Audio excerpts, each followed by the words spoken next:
तो कैसे मेरे भाई और बहन सब कुछ ठीक है ना। मैं हूँ आपका होस्ट आर्यन और आप देख रहे हैं रॉय कॉमिक्स। और ये मार्वल वर्सेस मॉर्टल कॉम्बैट का थर्ड पार्ट है।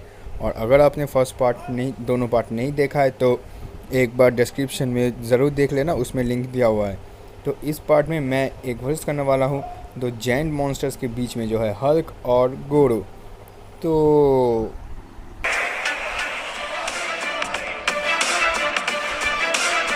Get ready to fight! Get ready to fight! तो सबसे पहले बात करते हैं गोरो की। और मैं इस 2021 वाले फिल्म के गोरो की बात तो बिल्कुल नहीं करूँगा, क्योंकि भाई भाई कोल यंग जैसे कैरेक्टर ने गोरो को 5 मिनट में निपटा दिया।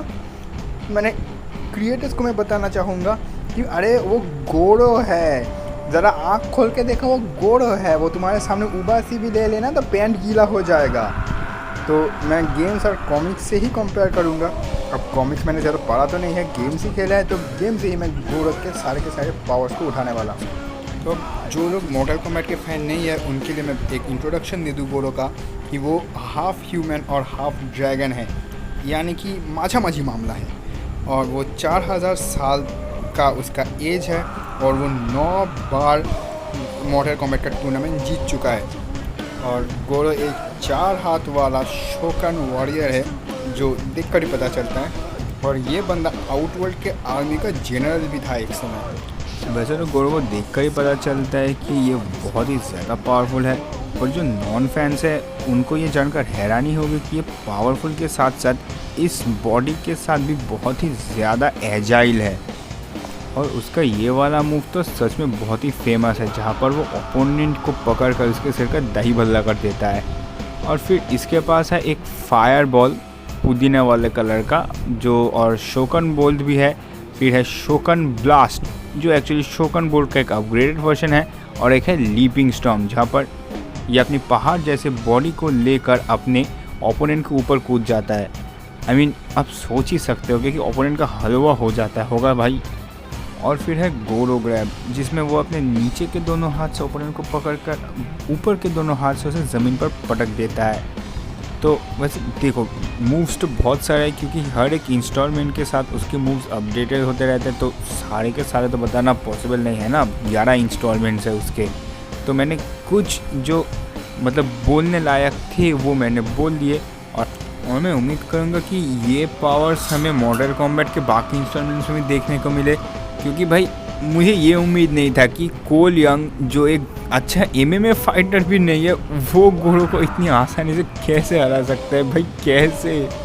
तो अब आगे बढ़ते हैं सारे मार्वल फैंस के चहीते आयरन मैन के बाद, आई मीन कैप्टन अमेरिका के बाद, आई मीन थॉर के भी बाद सबसे बड़े चहीते हल्क की तरफ।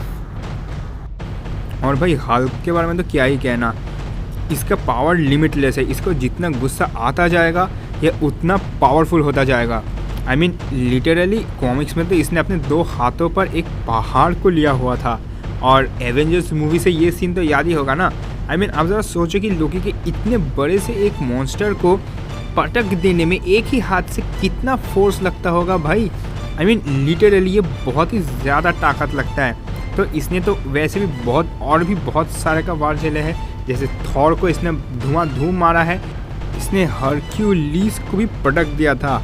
और एबोमिनेशन, रेड हल्क, इनसे तो इसका रोज़ का पल्ला पड़ता है भाई। और भाई के पास सुपर स्पीड भी है। तो पहले वाले जो हल्क का मूवी आया था उसमें ये रियो डी जेनेरियो से ग्वाटेमाला नाम का एक देश है, वहाँ पर चला गया था 10 घंटे में। तो गूगल के हिसाब से दोनों का डिस्टेंस है 6626 किलोमीटर। तो यानी उसका स्पीड है 662.6 किलोमीटर पर आवर। तो वैसे तो मेरे पास स्पोर्ट्स कार ख़रीदने का भी पैसा नहीं है, तो इसीलिए मुझे खुद के ऊपर गामा एडिशन ही डालना पड़ेगा शायद। और मैंने गोरोस के कुछ मूव्स बताए थे, तो हल्क के वैसे तो कुछ खास है नहीं, क्योंकि मार्वल मूव्स ज़्यादातर गेम्स में दिखाए जाते हैं और मार्वल के गेम्स उतने अच्छे वेल डेवलप नहीं है। पर फिर भी सबसे तगड़ा और सबसे वेल नोन जो है वो है थंडर क्लैप भाई। वो ये ताली बजा के अपने आसपास के पूरे सराउंडिंग को तबाह कर सकता है शॉक वेव्स निकाल के। और दूसरा हल्क स्मैश, आई मीन ये कोई मूव नहीं है, पर अगर हल्क ने ये एक बार बोल दिया तो आप समझ लो कि आप फिर अगले जन्म में ही पृथ्वी को देख पाएंगे। अब देखो ये तो साफ साफ पता चलता है कि गोरो हल्क के सामने नहीं टिक पाएगा, क्योंकि हल्क के पास सुपर ह्यूमन स्ट्रेंथ है, सुपर फास्ट हीलिंग है, और यहाँ तक कि हल्क बहुत ही ज़्यादा एजाइल है गोरो की तरह। पर फिर भी गोरो मार्शल आर्ट्स में मास्टर है, क्योंकि वो बताया था ना कि मॉडल कॉम्बैट में 9 बार का चैम्पियन रह चुका है। और इन लोगों का एक पॉजिटिव साइड ये होता है कि ये लोग बहुत ही जानते हैं कि कौन से वाइटल पार्ट में अटैक करना है। जिससे इंटरनल ब्लीडिंग हो सकता है हल्क को, या फिर वो बेहोश भी हो सकता है। पर गोरो हल्क को किसी भी कीमत पर जान से नहीं मार पाएगा, दैट्स फॉर श्योर। और अगर ये वैसे भी नहीं होता तो हल्क के सामने गोरो टिक भी नहीं पाएगा। देखो डिज्नी के अंडर होने से मार्वल ज़्यादा वायलेंस नहीं दिखाता, पर अगर आप इमेजिन कर लो कि मार्वल भी खुद को मॉडल कॉम्बैट के लेवल का वायलेंस में इन्वॉल्व कर रहा है, तो हल्क का मूव्स कैसा होता है भाई, मतलब खून ही खून होता है हर जगह पर। तो गोरो अगर किसी तरह, जैसे मैंने बताया कि हल्क को बेहोश कर सकता है, फिर टेम्पोररी डिफीट कर सकता है, पर अल्टीमेटली जीतेगा हल्क ही। तो ये राउंड हल्क जीतता है।